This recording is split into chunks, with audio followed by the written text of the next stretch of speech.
So here's another video about our favourite swarthy skinned folk.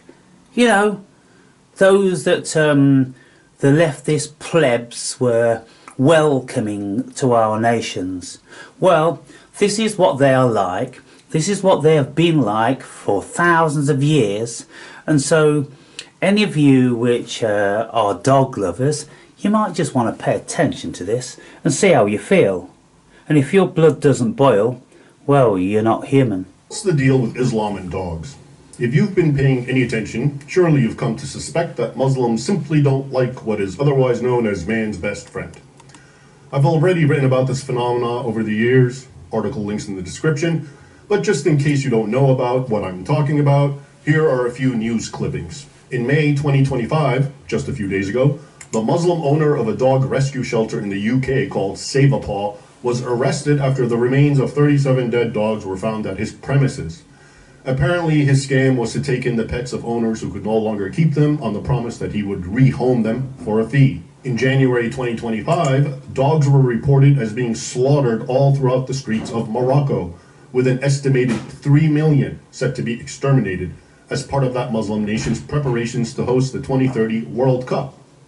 In August of 2024, and in the words of Turkish journalist Uzey Bulat, the dog massacre law that the government of Turkey passed on July 30 is causing a rampage of cruelty by evil people in Turkey. Municipalities are now hunting down and massacring stray dogs, sometimes including pets loved and cared for, found in the neighborhoods of their owners. Horrifying news is coming not only from municipalities but also from private citizens. Those who hate dogs are poisoning, shooting, and even beheading dogs. Some are buried alive.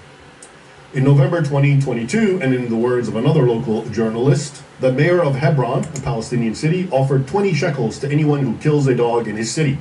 Palestinians took to the streets, torturing and killing dozens of dogs. The report is accompanied by a picture of what appears to be Palestinians beating a dog with sticks. In July 2022, Iranian authorities raided dog shelters and slaughtered 1,700 dogs that were taken in as strays. According to the report, heart-wrenching footage showed a volunteer crying as she held the dogs. One can go on and on with similar stories, and they're in my articles, but I think you get the point. In short, you may have heard that in Springfield, they're eating the dogs. But in the Muslim world, they're exterminating them like vermin. Muslim hostility for dogs has even reached and is causing problems in the West. Reports of Muslim cab and Uber drivers in the USA, Europe, Canada, and Australia refusing to pick up blind passengers because they're accompanied by their seeing eye dogs are immensely common, especially in that bastion of diversity and multiculturalism, the United Kingdom. In the UK, signs forbidding the presence of dogs are not uncommon in Muslim-heavy regions. Okay, so Muslim hate for dogs is a well-documented phenomenon. It's a very real thing. But where does it come from? As with all questions concerning what is and is not Islamic, we must turn to the religion's founder, Muhammad. It's no secret that, according to many authentic or Sahih hadiths, including the two most authentic of all, Sahih Bukhari and Sahih Muslim, he demonized, literally, and called for the killing of dogs.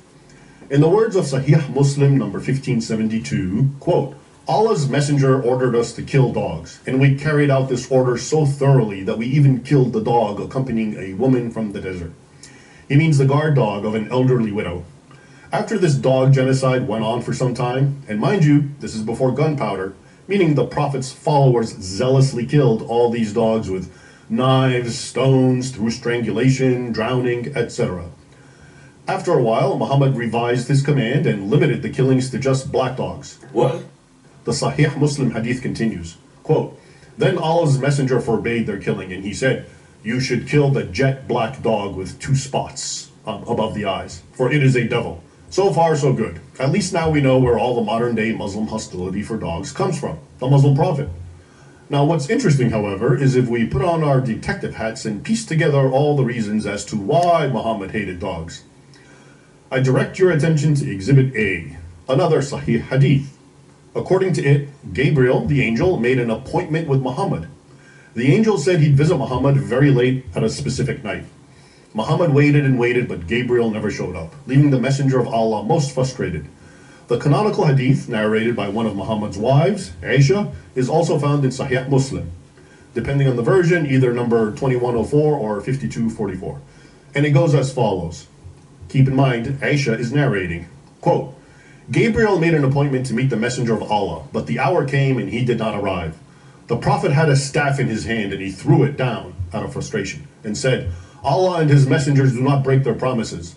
Then looking around, he saw a small puppy beneath his bed. Ya Aisha, cried he, when did this dog enter? By Allah, squeaked the scared little girl, I don't know. So he ordered the dog out. Then Gabriel came, and the messenger of Allah said, You promised me, and I sat waiting for you, but you did not come. Gabriel replied, It was the dog in your house that prevented me. We do not enter a house that contains a dog. Okay, so according to this authentic hadith, which Muslims accept, Gabriel made an appointment to meet with Muhammad at night. But for whatever reason, the presence of a puppy prevented this almighty angel from entering Muhammad's abode. That, for starters, is rather strange behavior for an angel. In the Bible, for instance, angels don't seem to be so scared of animals. For example, when Satan tempted Jesus in the desert for 40 days, Jesus, we learned, was, quote, with the wild animals and angels attended him. Mark 1:13. Nor did the presence of flocks of sheep and other unclean farm animals prevent angels, literally the heavenly hosts, from appearing and proclaiming Christ's birth in their midst. Luke 2:8-20. There are many other examples, including from the Old Testament, such as Balaam's donkey, which interacts with and recognizes the presence of an angel before the human does. That's Numbers 22:21-35. So what is it that scared Gabriel from a puppy under Muhammad's bed? Could it be that the angel was afraid the dog would start barking if he approached the house, as dogs are wont to do, and therefore cause a scene, waking neighbors up at such an ungodly hour? Maybe if Gabriel wasn't Gabriel. And here's where the plot thickens. Enter Dihya al-Kalbi, exhibit number 2, a close companion of Muhammad, and his junior by 22 years. Not only do early Islamic sources and hadith obsess over this man's unparalleled beauty, Dihya was the most gorgeous man I ever saw, even little Aisha once proclaimed, but apparently the angel Gabriel was in the habit of taking on the form of Dihya during his nighttime rendezvouses with Muhammad. Sound familiar? This comes out clearly in several authentic hadiths. Thus, according to another Sahih Muslim hadith, number 601, one night, while Muhammad was at the home of another of his wives, Salma, someone came a-visiting late at night. Taking a peek, she said, quote, By Allah, this is none other than Dihya al-Kalbi. Verbatim, I'm quoting the hadith for you. When Muhammad returned, she inquired, O Messenger of Allah, who was that? To which Muhammad replied, That was Gabriel, come bringing teachings of your religion. Okay, so let's put it all together and read, as it were, between the lines. And please keep in mind that, as with Al-Zut, the tall, naked black men who rode Muhammad during that other infamous night in the desert, these are not my deductions or conclusions. Rather, I am, once again, sharing with you what is being said by ex-Muslims throughout the Arab world, their contentions against Islam. The claim has long been made that, as with Al-Zut, Muhammad had a homosexual relationship with Dihya al-Kalbi, this most beautiful of men. But because homosexuality was of course frowned upon by the Arabs of Muhammad's time, especially by anyone claiming to be a prophet of God, he and Dihya had to meet secretly, often in the night. So they came up with a plan. If anyone saw them together, Dihya would pretend to be Gabriel, on the notion that the apparently vain angel was desirous of taking on the handsome man's guise whenever manifesting in the flesh to meet with Muhammad. Of course, this begs the question, why didn't Gabriel take on an independent and even more handsome form of a man? Why did he always choose the already pre-existing appearance of Dihya? Kinda makes you wonder, no? What a rather convenient excuse whenever Muhammad's wives saw Dihya with the Prophet late at night in their homes. At any rate, now let's return to and apply all this information to Aisha's important hadith about that little puppy dog. You will recall that she said Gabriel had made an appointment to meet Muhammad that night. However, no matter how long Muhammad waited, no angel appeared. Looking around, a visibly frustrated Muhammad espied a little dog in his house, which he promptly ordered Aisha to kick out. Having done so, Gabriel finally appeared, confirming that he refused to approach because a dog was in the house. The meaning, as many ex and highly disaffected Muslims insist, should be plain enough. According to them, this late-night visitation by Gabriel was by none other than Dihya al-Kalbi. However, seeing that a dog had entered Muhammad's house, he refused to approach, lest the dog start barking, thereby creating a scene in the middle of the night, causing all the neighbors to wake up and come out and see what's going on. Once Muhammad became aware of all this, he already suspected the puppy was the reason for his angel's delay, since he had it kicked out, and because the Prophet of Allah didn't want to encounter this problem ever again, and maybe even in a rage to avenge himself on those pesky barking animals, he ordered the ritual slaying of all dogs in Medina. How sad to think that this is the reason that, till this very day, nearly 14 centuries later, Muslims still hate and kill dogs. Without giving it any further thought, all that Muslims are taught is that angels won't enter homes with dogs, and that some dogs, such as black ones, are demon-possessed. So they despise and, as seen, kill them. If you don't believe me, consider the words of a fatwa on the highly respected Muslim website, Islam Q&A.